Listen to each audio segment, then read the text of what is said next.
जैसे TV newspaper को खा गया, जैसे कि उबर ओल्ड टैक्सी ड्राइवर्स को खा गया, जैसे कि हमारा ऑनलाइन सिस्टम एक बेसिक रिटेलिंग सिस्टम को खाता जा रहा है। क्या इसी तरह आर्टिफिशियल इंटेलिजेंस आपकी जॉब को भी खा जाएगा? क्या आपकी स्किल्स आने वाले 5 सालों में ज़ाया हो जाएगी? तो क्या आप जो आज अमाउंट अर्न कर रहे हैं, क्या आने वाले 5 सालों में इतनी अर्न कर पाएँगे कि नहीं कर पाएँगे? इसी क्वेश्चंस के आंसर जो हैं हम इस वीडियो में देंगे। जी, मेरा नाम है मोहम्मद दानिश। आज जो है हम आपसे 7 replaceable jobs bye AI discuss करने जा रहे हैं। तो उनमें जो नंबर 1 पे जो जॉब आती है that is copy writing. Copy writing की जॉब अगर हम देखें तो अब एक हाईली पेड जॉब है और बहुत से जो हमारे फ्रीलांसर्स हैं या हमारे स्किल ओरिएंटेड पर्सन्स हैं वो कॉपी राइटिंग करते हैं। आइदर वो एड्स की फॉर्म में हो, आइदर वो ब्लॉग पोस्ट की फॉर्म में हो, वेबसाइट के पॉइंट ऑफ व्यू से हो।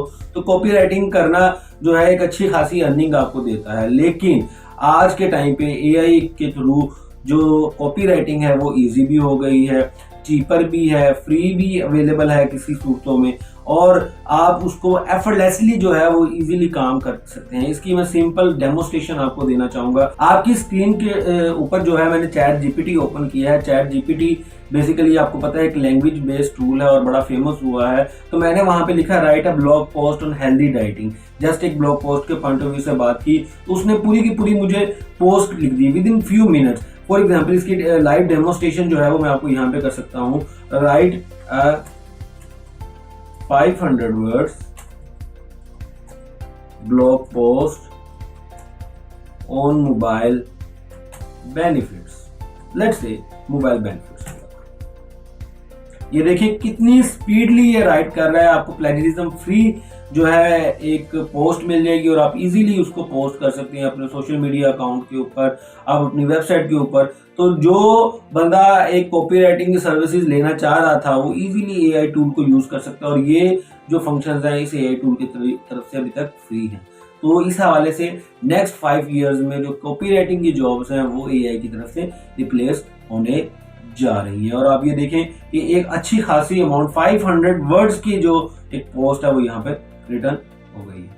दूसरे नंबर पे जो स्किल रिप्लेस होने जा रही है वो है कस्टमर सपोर्ट। हम नॉर्मली ये चीज देखते हैं कि अक्सर हमें कोई चीज में प्रॉब्लम आती है तो हम कस्टमर सपोर्ट के लिए यानी अपनी सपोर्ट के लिए, अपनी हेल्प के लिए किसी कंपनी के नुमाइंदे से बात करते हैं। यूजुअली अगर हम इसकी सिंपल सी एग्जांपल मैं आपको बताऊंगा कि आप किसी भी टेलीकम्युनिकेशन के पॉइंट ऑफ व्यू से सर्विसेज ले रहे हैं, आपकी कोई भी सिम है और सिम के हवाले से अगर आपने पैकेज ऑन करना है, आपने कोई जो है अपनी एक्टिविटी करनी है, डाटा पैकेज ऑन करना है, तो आप इजीली कॉल करते हैं और कॉल करते हुए एक आर्टिफिशियल इंटेलिजेंस की बेस पे लेडी बोलती है कि भाई पैकेज को करने के लिए 1 दबाएं और जो भी ऑप्शंस हैं अपने नुमाइंदे से बात करने के लिए 2 दबाएं और रिचार्ज करने के लिए 3 दबाएं। तो बेसिकली वो आर्टिफिशियल इंटेलिजेंस ही है और आर्टिफिशियल इंटेलिजेंस ही है जो कि आपके बहुत से मसलों को हल कर रही है।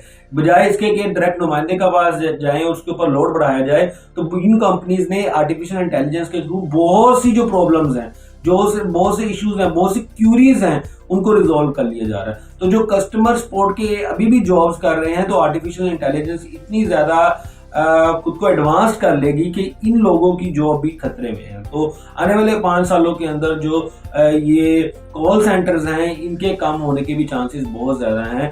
तो आपको अभी भी नजर आ रहा होगा बहुत से चैटबॉट्स आ गए हैं। चैटबॉट्स, आप वेबसाइट पे जाते हैं तो वहां पे चैटबॉट्स होते हैं, वहां पे आप चैटबॉट पे लिखते हैं तो आपका प्रॉब्लम जो है वहीं पे रिजॉल्व हो जाता है। अल्टीमेटली एक बैकएंड पे ह्यूमन की जरूरत नहीं है। मतलब अगर आप कस्टमर सपोर्ट की जॉब कर रहे हैं तो आपकी जरूरत नहीं है। तो दूसरे नंबर पे जो स्किल एआई से रिप्लेस हो जाएगी वो है कस्टमर सपोर्ट।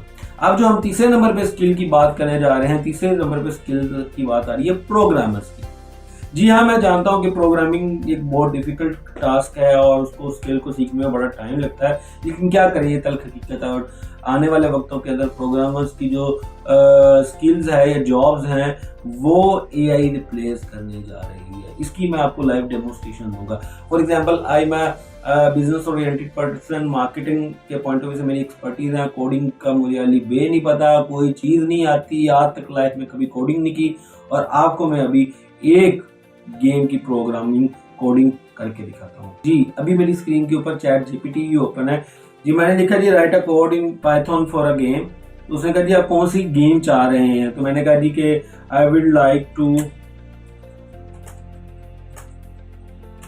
जी मैं ये कह रहा हूँ कि मुझे मेज गेम दे दे।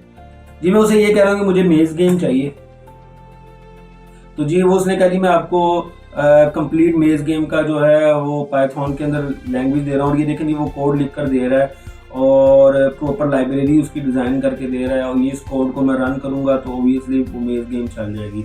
तो आपके सामने है कि आपको इजीली मेज गेम जो बनाने के हवाले से एक पूरी स्किल सीखनी पड़ेगी। कुछ 4-4 साल की डिग्रियां करते हैं, एक अच्छे बड़े बड़े महंगे एक्सपेंसिव कोर्सेज कर रहे हैं, और मैंने जो कि कुछ भी नहीं किया और उसको देख रहा हूँ। और लेट्स से आपको एक बहुत इंटरेस्टिंग चीज़ इसके अंदर मैं दिखाता हूँ। अभी ये मेज गेम जब कंप्लीट होगी तो उसके अंदर मैं एक ऐसी बात करूँगा वो उससे भी ऊपर जाएगी। फॉर एग्जाम्पल मैं इसे कहूँगा कि मुझे एडवांस्ड वर्जन चाहिए, ये देखें जी इसने मुझे प्रोवाइड कर दिया, और मैंने कहा जी can you provide me advance version of it, उसने कहा जी उसने एडवांस वर्जन भी देना मुझे शुरू कर दिया। अच्छा आप खुद ही देख लीजिए, मुझे कोई मालूम नहीं था कि ये एक जो है मीडियम लेवल की है या लो लेवल की है, मैंने जस्ट लिखा एडवांस लेवल की चाहिए तो मुझे एडवांस लेवल की भी प्रोवाइड करनी शुरू कर दी है। तो इस पॉइंट ऑफ व्यू से जो प्रोग्रामर्स हैं उनकी जॉब को बहुत ज्यादा खतरा है, क्योंकि आने वाले वक्त के अंदर इसके एडवांस वर्जन आएंगे। जब एडवांस वर्जन आएंगे तो जो बग्स हैं, जो प्रॉब्लम्स हैं, जो इसकी लिमिटेशन है वो जो है दूर हो जाएंगी, और इसमें चांसेस हैं कि आने वाले 5 सालों के अंदर प्रोग्रामर्स की जो जॉब्स है वो खतरे में आ जाए। 4th नंबर पे जो मोस्ट आप कह सकते हैं कि डिमांडिंग जॉब भी है और स्किल भी है खतरे में है, वो है लॉयर्स की। लॉयर्स की कैसे है? फॉर एग्जांपल एक लॉयर को हम क्यों हायर करते हैं? लॉयर को इसलिए हायर करते हैं कि रूल्स एंड रेगुलेशंस हमें नहीं पता, हमें इस चीज़ का नहीं पता कि भाई कौन कौन से रूल्स जो हैं वो किस ऑफेंस के ऊपर इम्प्लीमेंट हो रहे हैं, क्या मैंने गलती की है जिसकी बेस पे जो है ये कोर्ट में जाकर इस चीज की बेस पे जो है मैं अपना जो केस है वो डिफेंड कर सकता हूँ। लेकिन अगर मुझे ये चीज़ मालूम हो जाए कि भाई इस केस की बेस पे मैं या इस पॉइंट की बेस पे मैं अपने आप को डिफेंड कर सकता हूँ, तो मुझे लॉयर की ज़रूरत क्यों? क्योंकि जज साहब को तो मैं खुद जाकर ये बता सकता हूँ कि भाई ये इस चीज की बेस पे मैं इस बात को डिफेंड करूँगा। तो लॉयर की जो एक रिक्वायरमेंट है वो भी खत्म होने जा रही है, क्योंकि इजीली इसी तरह के एआई टूल्स के थ्रू रूल्स एंड रेगुलेशन के पॉइंट ऑफ व्यू से आप अपना ऑफेंस डाल सकते हैं, और ऑफेंस की बेस पे वो आपको बता सकते हैं कि आप इस तरह से चीज़ों को करेंगे। आपने इजीली इन रूल्स के थ्रू आप अपने केस को डिफेंड कर सकते हैं। ठीक है, तो अब लॉयर्स की ज़रूरत भी जो है वो कम होती जा रही है, क्योंकि लीगल डॉक्यूमेंटेशन करना बहुत इजी हो गया। आप इजीली इसी तरह के एआई टूल को बताएं कि भाई इस चीज़ के पॉइंट ऑफ व्यू से मेरी लीगल डॉक्यूमेंटेशन कर दें, वो आपको लीगल डॉक्यूमेंटेशन कर देगा। आप उसे बता दीजिए कि भाई ये क्वेश्चन पूछा जा रहा है, इसका लीगल आंसर क्या होगा, उसके अकॉर्डिंगली वो आपको लीगल आंसर कर देगा with respect to your country rules of law, और जो भी रेगुलेशंस हैं उसके अकॉर्डिंगली वो चीज़ों को मैनेज कर लेगा। 5th नंबर पे जो जॉब रिप्लेस हो जाएगी एक ही तरफ से, वो है अकाउंटेंट्स की जॉब्स। अकाउंटेंट्स का काम क्या होता है? वो डिफरेंट एंट्रीज मैनेज करते हैं और आने वाले वक्तों के अंदर उसको देख सकें कि भाई ये रिकॉर्ड कीपिंग है और ये हमारा रिकॉर्ड है। हमने अगर कल को कोई प्रॉब्लम हो, कोई इशू हो हमारे लेने देने के अंदर, तो हम उस अकाउंट बुक से निकाल कर दिखा सकें कि भाई ये देखें ये पेमेंट आपकी तरफ से आई थी या ये पेमेंट आपकी तरफ से नहीं आई थी। इस तरीके को हमने अपना माल जो है, हमारे 16 सलब जो है वो आपको भेज दिया हुआ भाई। ठीक है, किस बात का रिकॉर्ड मांग रहे हैं हमसे, किस बात के पैसे ले रहे हैं, ये देखें रिकॉर्ड हमारे पास मौजूद है। अकाउंटेंट्स यही करते हैं ना, बेसिकली रिकॉर्ड कीप करते हैं। ठीक है, रिकॉर्ड कीपिंग उनका काम है। तो एआई टूल्स ऐसे आ गए जो कि रिकॉर्ड कीपिंग कर सकते हैं। तो कोई बंदा जो है वो 1 लाख लेकर 50,000 लेकर जो आपके अकाउंट्स को मैनेज कर रहा है, तो अगर कोई इसी तरह का एआई टूल जो है वो 1500-2000 रुपये की जो सब्सक्रिप्शन लेकर आपके इन्हीं सारी चीज़ों को मैनेज कर ले, तो भाई मुझे क्या जरूरत है 50,000 पे करने के लिए। तो जो बंदे अकाउंट्स की स्किल्स के अंदर हैं, अकाउंट्स की जॉब के अंदर है, तो भाई तैयार हो जाओ, तैयार हो जाओ, तैयार हो जाओ भाईजान, आपके लिए प्रॉब्लम हो सकती है। नेक्स्ट 6 नंबर पे जो स्किल है जो कि आपके लिए प्रॉब्लमेटिक हो सकती है, वो है basic graphic designing. I know कि ग्राफिक डिज़ाइनिंग एक बड़ा कॉम्प्लिकेटेड टाइप की आपकी स्किल्स हैं, लेकिन क्या करें, इट्स अ हार्श रियलिटी। और बहुत से ऐसे एआई टूल्स आ गए हैं जो कि बेसिक ग्राफिक डिज़ाइनिंग है आपके लिए कर सकते हैं। ठीक है, कैनवा में भी कुछ एआई टूल्स यूज़ होते हैं, लेकिन इसके अलावा अगर मैं आपको दिखाऊं तो ये एक वेबसाइट है designs.ai। designs.ai के ऊपर आप क्या कर सकते हैं, आप जो है बेसिक लोगोज वगैरह डिज़ाइन कर सकते हैं। यहाँ पर आपने क्या करना है, आपने सिर्फ अपने जो लोगो मेकर के तौर पे सिर्फ 2 मिनट लेने हैं आपका एक लोगो क्रिएट करने के लिए। आपने नाम बताना है, आपने उसके बाद कैटेगरी डिसाइड करनी है किस कैटेगरी के ऊपर है, आपने देखना है कलर्स कौन से हैं, इन सारी चीज़ों को सिलेक्ट करना है और आपको मिलियंस थाउजेंड्स ऑफ लोगोज जो हैं वो तैयार किए हुए मिलेंगे। इसी तरह ये लोग वीडियोस भी बनाते हैं। इसी तरह आपकी जो है स्पीच मेकर है, डिज़ाइन मेकर है, वीडियो मेकर है। तो ये बेसिकली design.ai जो है बहुत एक अच्छा टूल है और AI टूल है जिसकी बेसिस पे आप इजीली बैठे हुए कोई ना कोई चीज़ डिज़ाइन कर सकते हैं। तो बेसिक ग्राफिक डिज़ाइनिंग के पॉइंट ऑफ व्यू से भी आपको इश्यूज हो सकते हैं। और आप जानते हैं कि इस टाइम फ्रीलांसिंग के अंदर जो है इस तरह की बेसिक ग्राफिक डिज़ाइनिंग के पॉइंट ऑफ व्यू से कितनी ज़्यादा आपके पास प्रोजेक्ट्स आते हैं। उन प्रोजेक्ट्स के हवाले से अगर वो लोग AI टूल्स को यूज़ कर रहे हैं तो ओबियसली आपके लिए प्रॉब्लमेटिक हो सकता है। इसके बाद जो लास्ट वन है और ये सबकी एक पसंदीदा काम है और ये ऑलमोस्ट हर बंदा कर लेता है और वो काम है डाटा एंट्री। 7वें नंबर पे डाटा एंट्री आती है। डाटा एंट्री भी जो है वो आपके लिए प्रॉब्लमेटिक हो सकती है। मींस कि हमारे यहाँ तो जो कहते हैं कि किसी को कुछ नहीं आता तो वो डाटा एंट्री की जॉब कर ले, ठीक है ना, तो वो बिल्कुल खत्म होने जा रही है भाईजान।